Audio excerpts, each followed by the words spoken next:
Senador Contarato, eu não violo a Constituição. Meu passado é imaculado, não tenho uma mácula em termos de comportamento pessoal. Legalidade, liberdade, dignidade, honra, decoro me marcam. Para mim, a maior prova de decoro e dignidade é não roubar. E isso está inclusive no Velho Testamento. Não roubar, não fazer falso testemunho, não evocar o nome de Deus em vão. Então é esse tipo de coisa, muito mais básico, muito mais fundamental, tal. Eu respeito profundamente a família dos outros. Quando alguém me agride pessoalmente, a legislação me permite revidar. O senhor só contou um lado da história. Não falou que a pessoa entra no meu Twitter pessoal para me chamar de palhaço. No domingo. A legislação me permite revidar. E eu não roubo. Para mim isso é mais importante. Como no passado, esse 1 bilhão que estamos recuperando veio de roubo.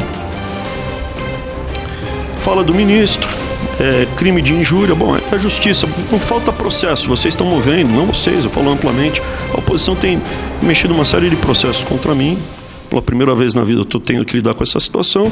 Está no direito de vocês. Eu considero errado, porque isso não considero democrático profundamente judicializar tudo, como eu não faço. Eficiência, empossamento, esse dinheiro não está jogado fora. É errado gastar o dinheiro pura e simplesmente. Isso é base de contabilidade nacional, as contas públicas. O dinheiro que não é gasto, ele não é jogado fora. Quando a gente gasta o dinheiro, ou ele vira dívida, ou ele diminui o patrimônio. Então esse dinheiro não gasto, ele não é jogado fora. É um dinheiro que pode ser reutilizado agora num programa mais moderno e eficiente. Então essa visão é uma visão, senador, equivocada.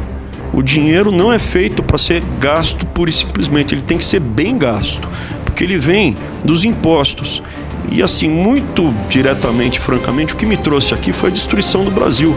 Eu tinha uma vida fora de Brasília, fora da política, e a destruição do Brasil pela ausência de percepção que os impostos são sagrados, que esse dinheiro é sagrado, que não pode ser gasto de qualquer jeito, que não pode ser torrado, que não pode ser roubado, que me trouxe aqui. Eu sou um dos milhões de brasileiros, dezenas de milhões de brasileiros que foram às ruas, que estavam possessos pelo que fizeram com esse país. Presidente, obrigado a oportunidade a todos, saúdo todos os senadores e senadoras, ao vice-presidente, senador Flávio Arnes, agradeço o comparecimento do ministro e começo afirmando que nada é tão ruim que não possa piorar. Piorou. Quando, em 1º de janeiro de 2019, o ministro Ricardo Vélez Rodrigues tomou posse apenas até abril, eu pensei que era um desastre. E aí o atual ministro da Educação vem com uma política totalmente contrária às políticas que devem ter responsabilidade com a educação pública. E eu vou citar, a minha fala vai se restringir a apenas um artigo da Constituição Federal, que é o artigo 37. São princípios que regem a administração pública: legalidade, impessoalidade, moralidade, publicidade e eficiência. E eu afirmo, na gestão do senhor ministro, todos esses princípios foram violados. Eu começo pelo princípio da legalidade. O artigo 207 da Constituição Federal determina que as universidades gozam de autonomia didático-administrativa, científica e de gestão financeira e patrimonial. Porém, o governo editou a MP 914 com o objetivo de parametrizar as regras de escolha dos reitores sem considerar as decisões internas de cada comunidade acadêmica. Eu fico me questionando como pode violar o artigo 207 da Constituição Federal. Violou o princípio da legalidade. Não para aí a violação do princípio da legalidade. O artigo 206, inciso 2º, diz que o ensino será ministrado com base no princípio da liberdade de pesquisa.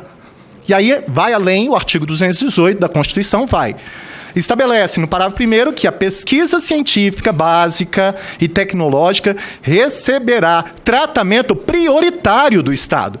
Isso não sou eu que estou dizendo, isso é a Constituição da República Federativa do Brasil de 5 de outubro de 88. Pergunto novamente qual a intenção do governo em limitar o número de pesquisadores que podem frequentar eventos acadêmicos? Porque era isso que estava colocado na portaria 2.227, que, graças a Deus, foi revogada. Agora eu vou para a violação do segundo princípio, moralidade. A Lei 1079 de 1950 determina no artigo 9º, item 7, que é crime de responsabilidade proceder de modo incompatível com a dignidade, a honra e o decoro do cargo. No entanto, eu tenho até vergonha de falar, mas é necessário. Há exemplos de ofensas a presidente da República, aspas do senhor. O Macron não está à altura deste embate. É apenas um calhorda oportunista buscando do lobby agrícola francês. Outra aspas. Ferro no cretino do Macron, não nos franceses. As ofensas não parou o presidente da França. Ele se dirigiu agora a uma mulher, uma cidadã brasileira. Aspas, do senhor. Uma pena. Prefiro cuidar dos estábulos. Ficaria mais perto da égua sarnenta e desdentada da sua mãe. Outra aspas. Que bom, agora continue procurando pelo seu pai. Outra aspas. Sinto em avisar, porém seu caso não resolve estudando. Tem que reencarnar. Aproveita e peça para não voltar tão feio. Meu Deus, são falas do ministro da Educação da Presidência da República Federativa do Brasil. O artigo 140 do Código Penal estabelece crime de injúria. Injuriar alguém ofendendo a dignidade ou decoro. Fico questionando, porque aqui está, a lei de crime de responsabilidade é clara. Proceder de modo incompatível com a dignidade, honra e decoro, e isso é crime de responsabilidade. Violação do princípio da moralidade. Passo para o terceiro. Princípio da eficiência. Eficiência. Conforme a lição da professora de Direito Administrativo da USP, professora Odete Medaware, aspas dela, o princípio da eficiência determina que a administração deve agir de modo rápido e preciso para produzir resultados que satisfaçam as necessidades da população. Fechou aspas. Ou seja, a administração pública tem que ser rápida, ágil, eficiente. Está aqui, esse é um princípio constitucional. No MEC houve o empossamento de 4,3 bilhões de dinheiro. O que é esse empossamento? O dinheiro está... Foi alocado ali, está liberado, mas o Ministério não consegue gastar. Aí eu fico assim pensando, meu Deus, apenas 27,3% das escolas de ensino fundamental contam com biblioteca. Apenas 37,2% contam com quadras de esporte. Apenas 8,1% com laboratório de ciências.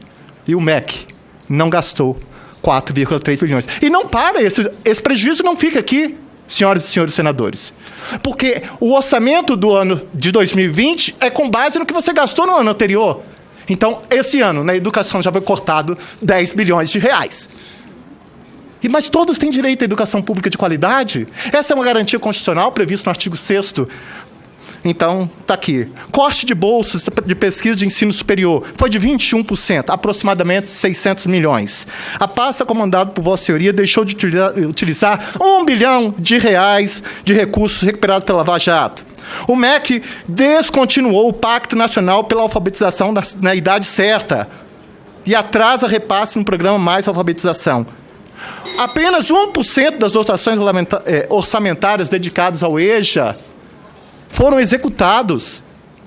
Então, não tem como. Com tudo isso, o impacto foi corte na educação em 10 bilhões. Violação ao princípio da eficiência. Impessoalidade. Gravíssima violação ao princípio da impessoalidade quando o senhor aceitou pedido feito pelo TUIT de correção de prova. Será que todos têm acesso? E eu volto a esclarecer, o senhor não está numa empresa privada. Talvez a forma de atuação de Vossa Excelência na empresa privada fosse uma. Aqui no Estado, ele tem que ser impessoal, doa a quem doer. Então, violou sim, quando o senador Randolph cita o exemplo. Será que todos os candidatos prejudicados tiveram acesso direto ao presidente do INEP? Publicidade. Outra violação. A falta de publicidade em relação aos erros da correção do Enem são a última marca dessa gestão que eu qualifico desastrosa. Em janeiro, o senhor reconheceu a existência de um erro na correção dos gabaritos da prova do Enem. Após diversas denúncias de estudantes ou parentes. Ainda eu acho alarmante a falta de transparência na comissão criada pelo INEP para avaliar a pertinência do banco de itens com a realidade social do Brasil. Diante disso tudo, eu não tenho pergunta. Sabe por quê? Contra fatos não há argumentos. Eu sou, assim como em conjunto com outros parlamentares, um dos autores que demandaram judicialmente o pedido de impeachment de Vossa Excelência, com base, não preservando todos os princípios constitucionais, mas com base na violação aos princípios da legalidade, impessoalidade, moralidade, publicidade e eficiência, com base ainda na Lei 1079, de 1950, que trata dos crimes de responsabilidade. Eu tenho fé em Deus que um dia o governo federal, e aí independente se é A, B ou C, vai tratar a educação com a responsabilidade que ela merece. Por enquanto, todos temos direito a uma educação pública de qualidade, é uma palavra vaga, morta, que está deitada eternamente em berço esplêndido. Bem, completado o número de 3 senadores, vamos ouvir agora a Sua Excelência, o ministro Abraham Weintraub. Lembrando também que tem as perguntas do E-Cidadania aqui, ministro. Vossa Excelência tem a palavra. As perguntas do E-Cidadania primeiro? Como o senhor preferir.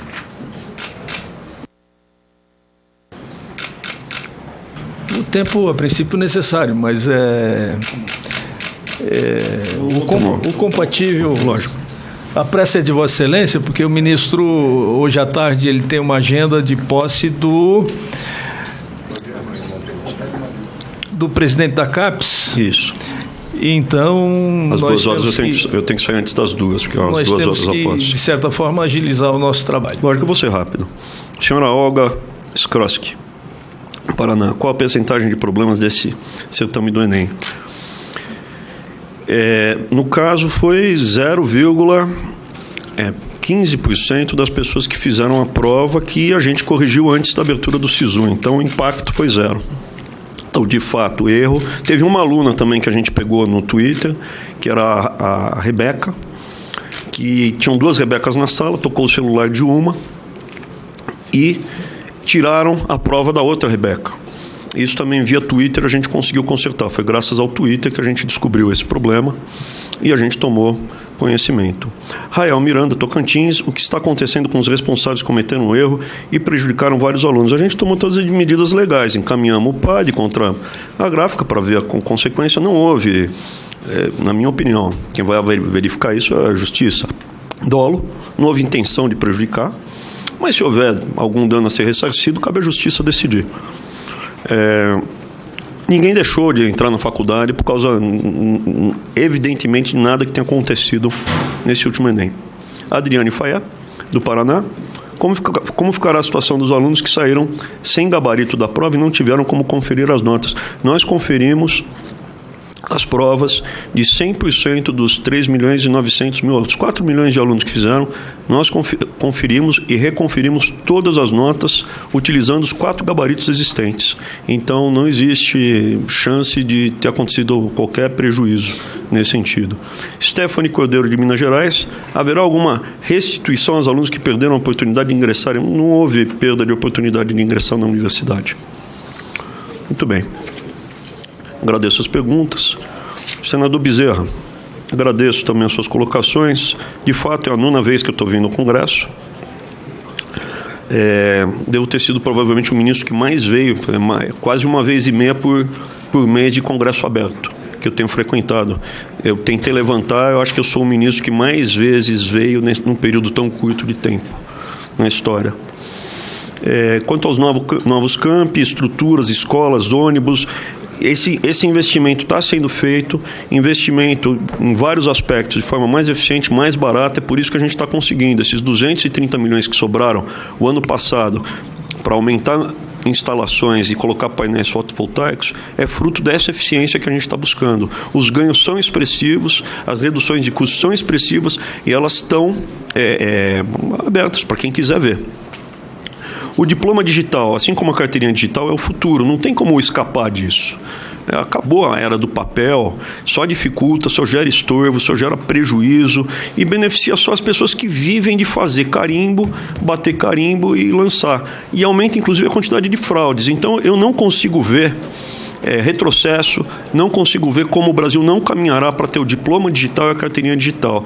Assim como o programa Conta Pra Mim, ele está amalgamado na essência do que representa o governo Bolsonaro. O governo Bolsonaro, ele prevê a valorização da família, o resgate de valores, a defesa das crianças, da inocência das crianças, a busca de técnicas científicas, contar a história para as crianças, melhora, cientificamente comprovado, o desempenho escolar dos jovens, dos alunos. Então, assim, essa é a essência do governo Bolsonaro. Além de resgatar os valores, tem uma abordagem técnica e científica para referendar tudo que a gente faz. Estamos ampliando, o senhor está correto, o Brasil com 8%, a gente vai ampliar para pelo menos 15%. É pouco, mas a gente está revertendo a tendência de total abandono dos cursos técnicos no Brasil. Curso técnico significa um ofício na mão. Muitas vezes um técnico de montar drone, de pilotar drone, de instalar drone, técnico agrícola, ele tem renda e ele tem como ajudar a família, a localidade dele, o entorno dele, muito mais rapidamente do que uma pessoa com diploma universitário. O custo médio de um ensino técnico é R$16 mil por ano. Um curso técnico de um diploma universitário é 4 a 5 vezes maior do que isso por ano. Então, com o mesmo recurso, a gente consegue atender muito mais pessoas. Já estamos ampliando, como nós mostramos nos números na apresentação, já é uma realidade a ampliação, assim como já estamos ampliando o ensino em tempo integral, ampliando a carga horária do ensino médio. Então, tudo isso não é que vamos fazer, já está em andamento. E até o final do governo Bolsonaro, aumentar em 80% o total de vagas do ensino técnico. Essa é a meta já apresentada. E como vamos fazer isso? Com investimento direto nos institutos técnicos, parcerias com empresas privadas e ampliando o ensino à distância, não integral, mas parcial. Ele tem muito sucesso. Esses jovens vêm 2 vezes por semana para ter aula no laboratório e 3 vezes por semana, 4 à distância. O resultado é muito bom. Diminui a evasão, cai muito o custo, amplia o leque de pessoas que atendem. Escola cívico-militar, infelizmente, a ideologização de esquerda está presente. A verdade é que muitos governadores de esquerda e muitos parlamentares de esquerda são contra o projeto. Absolutamente tentam destruir legalmente, juridicamente, com argumentos, má vontade. O senhor pega, por exemplo, nós não conseguimos instalar. No Nordeste, apenas um governador aceitou a escola cívico-militar. E o custo disso é zero. É simplesmente mais dinheiro, mais recurso está aqui. Em São Paulo também não foi possível. Então, assim, mas, do modo geral, o Brasil todo, a aceitação é muito grande, porque as famílias querem. As famílias querem a escola cívico-militar pelo que ela representa: segurança na escola, melhora de desempenho, respeito, valores familiares. Você não tem caso de agressão de alunos em escola cívico-militar, você não tem caso de aluno ameaçar professor em escola cívico-militar. Hoje é uma realidade. Professores estão sendo ameaçados pelos professores, principalmente na periferia. Filhos, enteados de traficantes ameaçam os professores. Isso é uma realidade. Eu sou contra, eu sou a favor de defender o professor do ensino fundamental, que foi abandonado e esquecido nos últimos 16 anos. Ele não foi valorizado. Inclusive, eu aproveito, senador Bezerra, para falar que esse aumento de 16,8% que os professores do ensino fundamental vão receber, teve pressão de governador, alguns de esquerda, para que não fosse feito para o presidente vetar. O presidente não vetou, manteve esse aumento de 12,8%. Então, existe sim muita hipocrisia nesse debate, e quando existe uma demanda pela população de uma agenda extremamente legítima, e eles não deixam claro que são contra. É sempre por subterfúgios que eles não se levantam e falam: eu sou contra a escola cívico-militar por isso, isso, isso e aquilo. Raramente você vê alguém fazendo isso. É sempre por subterfúgios. Existe uma pressão. Falta de creche no Brasil? Sim. E aí eu aproveito para responder aonde será utilizado esse R$1 bilhão que foi recuperado fruto do roubo durante o governo do PT na Petrobras. Durante o governo do PT roubou-se muito e o ministro Sérgio Moro conseguiu recuperar via Lava Jato um volume expressivo desse recurso. Não tudo, mas um volume expressivo. Desse volume resgatado, 1 bilhão foi alocado para o MEC, e esse 1 bilhão será utilizado num voucher. Vai ser um programa piloto, voucher, creche, principalmente para Nordeste e Norte. Quantas crianças... foi utilizado? O senhor me permite terminar? Eu interrompi o senhor? É no contexto de vossa... Muito bem. Esse 1 bilhão de reais, ele vai ser utilizado, o modelo está sendo parametrizado. O objetivo é colocar em creche 1 bilhão e 100 mil crianças que hoje estão fora de creche para a escola no Nordeste e do Norte. Tá? Essa é a prioridade, porque os valores, com valores menores, você consegue colocar uma criança no Nordeste e do Norte numa creche sem fins lucrativos. Tem que ser sem fins lucrativos. Esse programa está contando, do governo Bolsonaro, com 3 ministros que estão participando diretamente, eu, evidentemente, o ministro Paulo Guedes e o ministro Onyx Lorenzoni. Então, os 3 estão diretamente envolvidos para utilizar o dinheiro que foi recuperado fruto do roubo durante o período do PT. Indo para o senador Randolph, recorreção das provas de redação, acho que os números estão errados, senador. Pelo que eu vi aqui, é 0, né? Nenhuma preencheu critério nenhum para justificar a reavaliação. Então, acho que o senhor está com o número equivocado. Então, é 0, nenhuma. Problemas passados... São dados do MEC. Bom, então tá bom. O senhor depois veja direito. Talvez o senhor esteja se confundindo. Problemas passados, vamos lá, só alguns. 2011, porque eu vou começar 2011 porque o senhor já era senador, que eu saiba o senhor não falou nada na época. 14 questões repetidas e anuladas para estudantes do colégio. Presidente, questão de ordem. O convidado tem que se comportar com urbanidade para com as senhoras senadoras e senadores. Concordo. Mas eu me comportei mal, senador. Agredir senador membro dessa casa não é adequado, senhor presidente. O que eu falei de mal? Mas eu não falei nada. Não pode se referir, tá bom, então não vou referir a ele. Então, 2011, 14 questões anuladas e repetidas. 2012, questionamentos, vários problemas, anota aí, formais realmente, na nota de redação em número significativo. 2013, falhas no sistema de inscrição, descoberta de uma quadrilha que fraudava e destruiu o Enem. 2014, vazamento do tema de redação. 2014, vazamento do tema, eu considero grave. 2015, uma série de questões polêmicas que tiram totalmente a credibilidade e a legitimidade do Enem, porque o local não é para doutrinar. Doutrinar, a gente doutrina fora do Enem, fora das instituições, até por questão de impessoalidade, né? Como bem foi dito. Esse é um governo para todos os brasileiros, eleito com certos valores claros, mas impessoal. Enem não é lugar de doutrinar. 2016, ocupações das escolas, 275 mil jovens tiveram que refazer, as curvas de desempenho não foram similares, 275 mil é bastante gente, 3 aplicações, casos de fraude identificados e questões anuladas. 2017, uma série de dificuldades para obter a isenção. 2018, aí a famosa questão do dialeto pajubá, além de questões anuladas. Então, assim, 3 dias fora do ar, assim, tem uma série de erros do passado que eu entendo que fique se questionando, mas não é verdade. A página do estudante. Onde foi respondido? Foi respondido. Todas as 170 mil questões foram respondidas pela página do estudante, porque o e-mail não é um veículo seguro. Quando uma pessoa topa se identificar abertamente comigo, é uma questão, que foi o caso do pai da aluna. Mas quando não há isso, a resposta tem que ser feita não via e-mail, ela tem que ser feita por uma questão institucional na página do estudante, porque o e-mail não é algo impessoal e seguro. Quem reavaliou foi a FGV e a Sesgran Rio. Eu acho que são instituições acima de qualquer dúvida. Então, as 2 instituições que estão referendando tudo isso que eu estou falando é FGV e Sesgran Rio. Uma questão que vai voltar, o pai que perguntou ao ministro, isso daqui eu não conheço ele, nunca conheci ele, nunca o tinha visto, inclusive na colocação ele nem é tão delicado quando ele coloca. Por que eu faço? Da mesma forma como eu peguei o erro das questões lá atrás, pela minha ação direta, na gestão direta, Eu interajo diretamente com as pessoas, porque muitas vezes isso traz benefício para o coletivo. Mas ele em nada foi beneficiado a mais do que os outros. Ele teve exatamente o mesmo resultado. Agora, eu descubro muitas coisas nessas interações. Eu aprendo muito com essas interações. Por exemplo, ele é o típico caso que a aluna chegou em casa e falou que foi mal, porque tinha problema em 2 ou 3 questões do Enem. Então, você vai descobrindo esse tipo de perfil. É importante para mim isso. 1 bilhão recuperado vai ser utilizado, vai ser o voucher, 1.100.000 crianças, muito melhor do que a utilização prévia do governo do PT, que era roubar esse dinheiro e mandar para fora.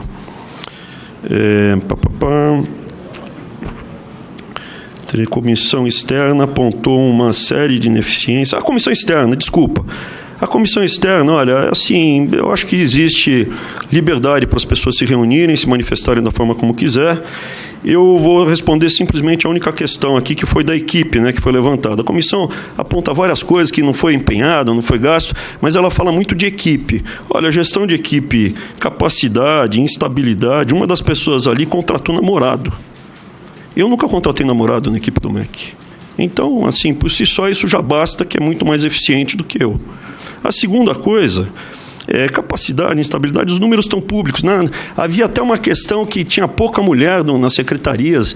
É uma coisa mofada, antiquada. Eu não tenho problema de contratar homem e mulher. Desde que tenha um bom desempenho, eu contrato. Veja, existe um metacapitalista que tem um monopólio da cerveja no Brasil, inclusive ele banca uma parte desses parlamentares que me critica. A rotatividade nas empresas dele é gigantesca. E não dá para falar que é má gestão.